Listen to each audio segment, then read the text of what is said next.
things like that. And it wasn't until after the fact I realized when I was going to get out the car, I realized there was a gunshot where the bullet hole where the bullet went straight past me.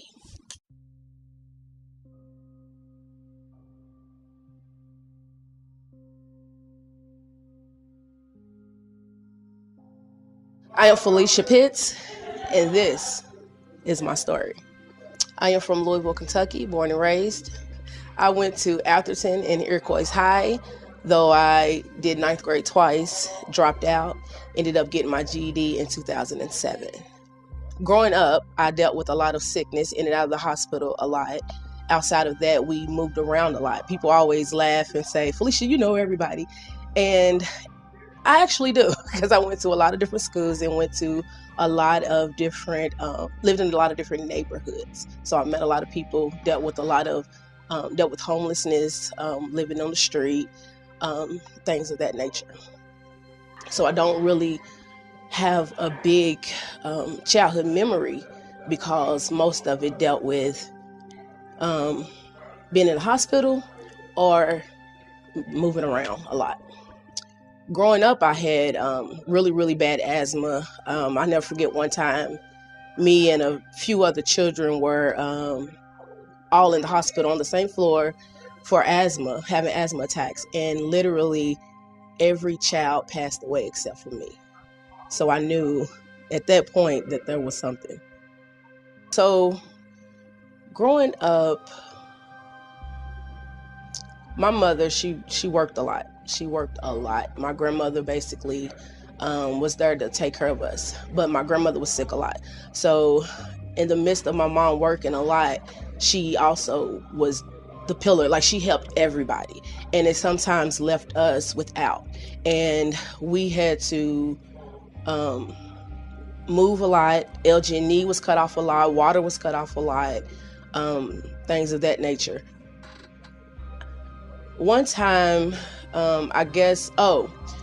my mother had gotten sick and she was trying to get disability and things of that nature. And she had lost her job. And I have siblings, but in the midst of having siblings, I was the only one that had a separate father. So growing up, most of my siblings don't have the same testimony as I do when it comes to certain things, because they were able to go to their father's side of the family or other places to stay, and it was always just me and my mother. So we had to stay in hotels sometimes, walk the streets at night, sit in the hospital because we didn't have nowhere to go. And all the while my mom was trying to get back on track, that's what we had to do. So I have a brother that was murdered. He was my older brother on my father's side. Also, my siblings, their father was murdered. So it's kind of been around me. My uncle, he was murdered when I was a kid. So I don't know if that, sometimes when we go through things or things are around us, we try to stray away from it. Sometimes we cling closer to it, and living the life of having to stay here and there and, not going to school, getting a job, things like that, and ending up hanging out with the wrong type of people, hanging in the projects and, things of that nature. So I'll never forget one day, when me and two of my brothers were in the street life, and my home was one of those places where sold drugs out of. I'll never forget one day my cousin had came and picked me up, and we were going to Newburgh to hang out with another family member. On the way there, actually when we pulled up, I received a phone call from my brother. It was a call like no other. His voice was different. It was Leisha. I'm like, what? What's up? What's up, bro? And he's like, no. He was like, where you at? You need to get home as soon as possible. And I'm like, why? He's like, the police just busted down your door. They went in with dogs. They raided your place. and you need to get home. I can't go back there because if I go back, they'll lock me up.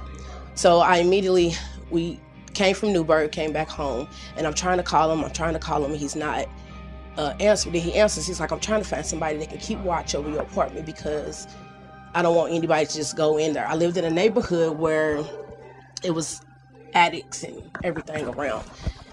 So I'm trying to call him, and eventually he doesn't answer. It goes straight to voicemail. Well, my sister, she calls and she's like, our brother just went back in and trying to watch your place, and the police came back because they had left, and they came back and they locked him up. So by the time I got there, I didn't know what to expect. I walked up to the steps. My first thing I seen was my door was just broke down. I'm a very neat person, and everything has its place. So only thing I could see when I first walked in was my couch pillows was just everywhere. Some of the pictures was down. And then I made that turn, and my kitchen was a mess. Like, food was open, where the dogs had went through everything. Everything was thrown, everywhere. I had a glass table. It was broke.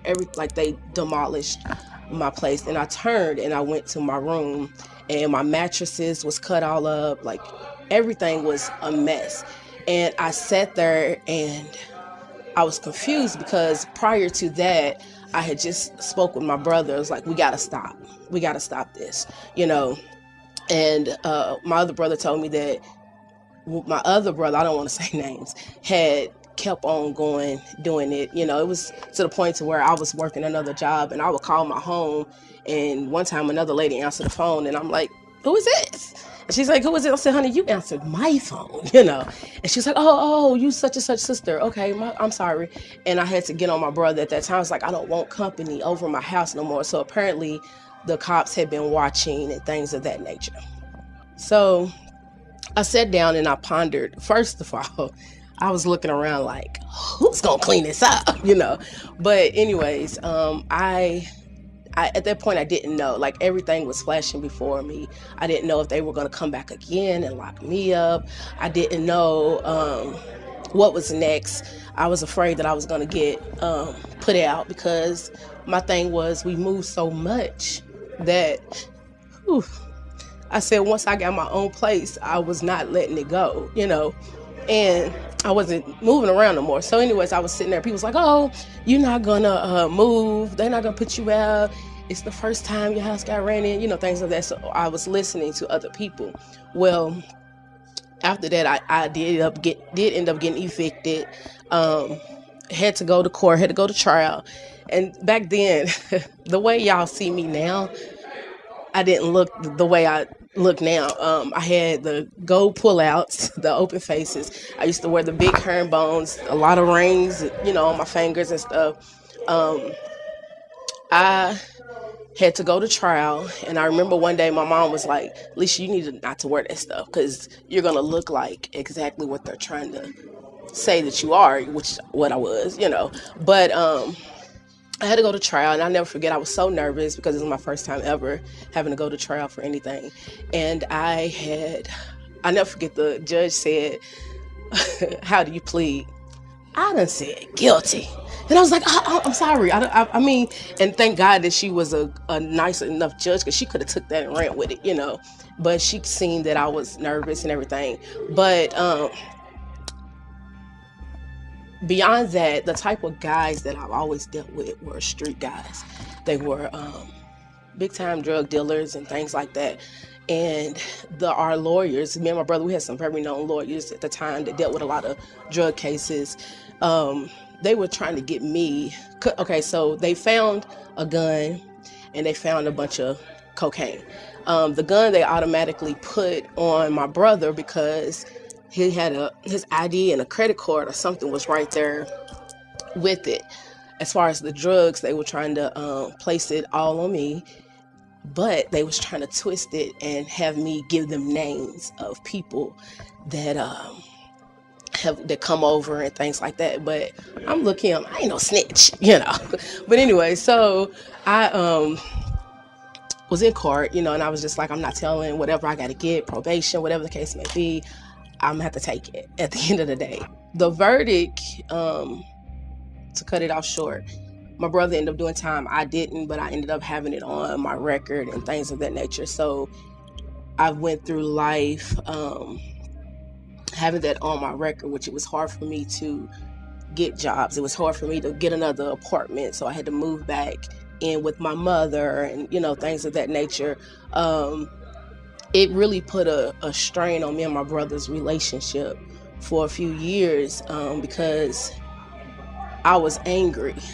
Even though it was okay at first, I was angry that he didn't listen and I had to lose everything, and he felt a certain way because, he was like, he felt bad, things like that. Eventually he wrote me a letter and he was apologizing and all of those things. And the funny thing about it is now that, and I'm kind of going to the future and I don't know, but the funny thing is now my brother, him and his wife, they have their own businesses and Millennium Enterprises where they help people get their records expunged and things like that. So my brother, everything that he had on his record is now gone. And then they're actually helping me now because I'm becoming a funeral director, and we do that. They do FBI backgrounds and all types of backgrounds. And I have to have that off of my record before I can get my license. So I just turned in my last paper to have the trafficking and everything off of my record. In dealing with you would think that having that scare would keep me from the type of guys that I interacted with or whatever the case may be, but I still was connected. And sometimes we say things over and over, we repeat things, but we really don't know some of us don't really know the true meaning of what we repeat because we hear it or we've heard it for so long or whatever the case may be. So for me, that saying, thank you, God, for keep protecting me, or praying, God, protect me from danger seen and unseen, became very real to me. I never forget, one day I was in the car with one of the guys that I was, friends with, and we pulls up in the projects, and he gets out, and all of a sudden we hear, I hear, what's up? And they say his name, and then gunshots. And all I could do was bend down and, things like that. And it wasn't until after the fact I realized, when I was going to get out the car, I realized there was a gunshot where the bullet hole, where the bullet went straight past me. I didn't really think about it at the time because, once again, this is the life that I was around. And then I had a friend who, I had got my GED, and me and him interacted, and he was talking about going back to get his GED. Well, one day he was asking me, did I still have my study works? I was like, yeah. He was like, well, next time I come around, come get you, then bring them out. So one day he came, and I was taking the stuff outside, and I get in the car, he's sitting in the car. And when I get in the car, I realize he has all this money sitting on his lap, and he's counting. But me being used to that, it's nothing. So I'm going over the work, what studies, what subject this is for, that's for. And something just clicked. And I turned and I looked, and I was like, why you got all this on your lap like that? He's like, oh, I just picked it up and I'm about to go make a drop, yada, yada, yada, things like that. And I was like, oh, okay, cool. Didn't know more about it. He was like, well, I'm about to go, drop this off. When I come back, I'm going to come back, so we can go do something. So I get out of the car and I'm walking in the door. A few days later, I'm at church, and they were doing like asking for prayers. And the one lady had said, could you please keep my friend in prayer for the loss of his son? And when she said the name, I turned and I was like, wait, because keep in mind, once he left I had been calling him, and usually when he say he's gonna come, he's coming. When he'll answer or whatever, he hadn't been answering. I kept trying to call, but anyways, she had said that keep her friend's son in prayer, a friend in prayer because of the loss of his son. And when she said the last name, my heart just stood still, and I was like, wait, nah. So after service, I goes up to her and I'm like, who was the son? And she said his name, and my heart just dropped. I was like, when did it happen? And she said, just such and such. Like, I think it was like that Monday. And I was like, wow, not realizing at the time. So I calls my brother and I'm like, yo, did you know such and such? He's like, yeah. He got killed the other day, right there by mama's house. You didn't hear the gunshots? I'm like, wait, so you knew and you didn't call me? And he's like, well, I thought you already knew, And I was like, no. So I called my best friend and I asked her. She was like, yeah, I thought you already knew. I was like, no, I didn't know. It's like, out of anybody, we thought you would have knew. Then it dawned on me when they said the time and the day and where it was. It happened literally after he left my house, right around the corner. I could have been in the car with them. They could have did it while I was getting in the car, while I was getting out of the car, anything. Literally, when he pulled off from my house and turned that corner, they robbed him and shot his car up and left him in his car. Then I mentioned another time where a friend of mine, we were really cool. We didn't jig no more. And we had we had that friendship to where we in each other's neighborhood, we stopped by, things like that. I would go over his house all the time. He sold drugs in and out of his home. And it got to the point to where certain people they recognized me when I come over, when I was there. And I would hear God's voice a lot, just go on and just leave. And I would stay there because I'm like, oh, ain't nothing gonna happen to me, nothing like that. He got this all under control and stuff like that. But then I started feeling different within my soul, within my spirit. And I was like, okay, let me leave. Well, one day I hit him up. I was in his neighborhood and I was like, yo, you home? He was like, yeah. So I said, oh, excuse me. I was like, I'm about to stop by. When I say I have never heard God's voice the way I heard God's voice this day, I heard God literally say, don't go over there. You're not going over there. And it wasn't one of those feelings where it's like, oh, you ain't gonna go today. You go tomorrow later on, something like that. It was literally, you're not going over there. So I'm like, okay, cool. I go home. I had to do somebody's hair. And as I'm doing the lady's hair, I had this overwhelming feeling of sadness that just rested on me. And I'm thinking, let me hurry up and finish doing her hair, because her mother had passed away and her mother's service was the next day. And I'm like, let me hurry up and finish her hair because I'm picking up all of her emotions right now. And I got done. I sat down at my table because I was no longer working in the salon anymore. I was doing her at home. I sat down at my table and I just was like, tears just rolled down my eyes. I was like, God, why do I feel this way? I get on Facebook and all I seen was his picture. Rest in peace. And my heart dropped. And I was like, whoa. And they had the link of what happened and everything. So some people came in his house, robbed him, and there was a shootout. He lost his life. That was literally that same day when God said, don't go over there.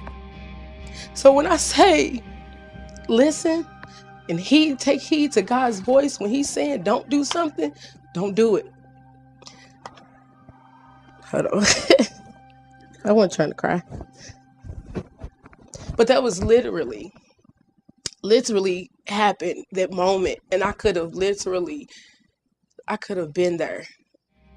If it wasn't for me taking heed to God's voice, I could have not listened to God's voice and been like, I'm going over here. I'm only going to stay for a little bit. No, Felicia, no. And I thank God for that, because I grew up in church. But, when you go to church, you constantly meant to go every single day. You just wake up early, you go sleep there. Well, when you get a certain age, you kind of back away. But when I was 24, I woke up one day and I was like, I got to go back to church. I got to.